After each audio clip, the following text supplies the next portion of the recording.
আজি সৌদ অসম অপ্ৰাদেশিক শিক্ষক সন্থাৰ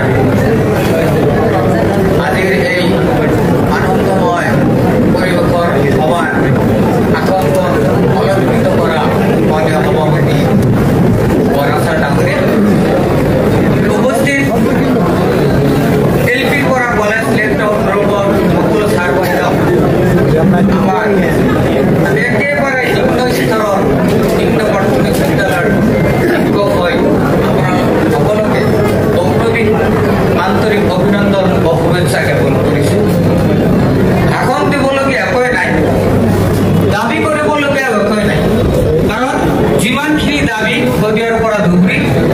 জিলাৰ প্ৰত্যেকখন জিলাৰ জৰিয়তে ইতিমধ্যে সকলোৰে মন্তব্যত স্পষ্ট ফুটি উঠিছে দাবীখিনি। তাৰ মাজত মই দুই এটা ক'বলৈ লৈছোঁ, কাৰণ আমি এলপিৰ পৰা কলেজ বুলি ক'লে যেনেকৈ এটা পৰিয়ালত 7জন ভাই থাকিলে সৰু ভাই যে থাকে, সেই সৰু ভাইটো হৈছোঁ মই, নিম্ন প্ৰাথমিক বিদ্যালয়ৰ টিচাৰ। আমাক বঞ্চিত কৰা হৈছে ঐক্যমঞ্চৰ নেতৃত্বত, আমাক বঞ্চিত কৰা হৈছিল 17 চনৰ এক্টত, বিশেষ কৰি ইলিমন্ত্ৰী ছাৰ বাইদেউসকল। আমাৰ 9-10ৰ দাস আমাৰ শিক্ষকসকলক কাল ধুমুহা মাতি আনিছিল, আৰু সেই কাল ধুমুহাৰ নায়ক আছিল ঐক্যমঞ্চৰ সম্পাদক দিগন্ত শৰ্মা। ইচ্ছাকৃতভাৱে তেওঁক হাতত ধৰি ধৰি কৈছিলোঁ, ছাৰ 9-10ৰ দাস নধৰিব, 10-11ৰ পৰা ধৰক। তেতিয়া তেওঁ গম পাইছিল যে 9-10ৰ দাস যদি ধৰা হয় এলপি স্কুল শিক্ষক বহুত বাদ পৰিব, আমি সহজেই প্ৰাধিকৰণ হ'ব পাৰিম। সেইকাৰণে আজিৰ এই মঞ্চত সৌদ অসম প্ৰাদেশিক শিক্ষক সন্থাৰ সভাপতি তথা সম্পাদক মহোদয় ক'ব বিচাৰিছোঁ, এইবাৰো যাতে দ্বিতীয়বাৰৰ কাৰণে যাতে আকৌ নিম্ন প্ৰাথমিক আৰু উচ্চ প্ৰাথমিক বিদ্যালয়ৰ শিক্ষকসকল লেপটপ হওক ৰবট হওক কোনো বঞ্চিত নহয়, তাৰ কাৰণে সৰু ভাই হিচাপে আপোনাক মই বিনম্ৰভাৱে অনুৰোধ কৰিছোঁ, যদি কোনোবাই আপোনালোকৰ নেতৃত্বত আমাৰ নিম্ন আৰু উচ্চ প্ৰাথমিক সহজ সৰল একেবাৰে আমি নিম্ন সৰু সৰু কণ কণ ল'ৰা ছোৱালীক পাঠদান দি কিমান কষ্ট কৰি আজি বহুত শিক্ষক আত্মহত্যা কৰিছে। মোৰ ডিষ্ট্ৰিক্টত কেঞ্চাৰ স্কুল কৰি এলপি স্কুলৰ 8জন কেঞ্চাৰ ৰোগত মৃত্যুবৰণ কৰিছে, ময়ো কেঞ্চাৰৰ পেচেণ্ট। যদি আমাৰ লগত আপোনালোকে অন্যায় কৰে এইবাৰৰ প্ৰভিন্স ৰাষ্ট্ৰৰ ক্ষেত্ৰত আপোনালোকে অভিভক্ত হ'ব। মই অনুৰোধ কৰ্মে কৈছোঁ যাতে এলপি স্কুলৰ ছাৰ বাইদেউ সকলৰ কোনো যাতে বাদ নপৰে, এইখিনি মই বিনম্ৰভাৱে অনুৰোধ ৰাখিছোঁ। আৰু সকলো ছাৰ বাইদেউ মই নিম্ন আৰু উচ্চ প্ৰাথমিক শিক্ষক সন্থাৰ তৰফৰ পৰা মই নিম্ন আৰু উচ্চ প্ৰাথমিক শিক্ষক সন্থাৰ সাধাৰণ সম্পাদক মই কেইটামান দাবী জনাইছোঁ। ইয়াৰ মাজতো মই অকলে দাবীটো বনাইছোঁ সেইটো বুলি নাভাবিব। আমি এটা গুগল পেট পাতিছিলোঁ আৰু গুগল পেটত লোৱা সিদ্ধান্ত মৰ্মে আমি দাবীখিনি লৈ আহিছোঁ আৰু সেই দাবীখিনি গাই দিছোঁ। সময় কম হোৱাৰ কাৰণে মোৰ কোৱাৰ বহুত ইচ্ছা আছিল, সময় কম হোৱাৰ কাৰণে নক'লো। দাবীখিনিয়ে মই কৈ দিছোঁ, নিম্ন আৰু উচ্চ প্ৰাথমিক শিক্ষক নিম্ন আৰু উচ্চ প্ৰাথমিক বিদ্যালয়ৰ দাবীসমূহ এনেধৰণৰ। 1 নম্বৰত 2009-10 চনৰ ডাছ কোডখন বাতিল কৰি 19-20 চনৰ ডাছ কোড ধৰি বিদ্যালয়সমূহ প্ৰাধিকৰণ কৰিব লাগে। 2 নম্বৰ হৈছে 2006 চনৰ আগত শিক্ষা বিষয়ৰ দ্বাৰা পৰিদৰ্শন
দিয়াৰ কাৰণে মই অনুৰোধ জনাইছো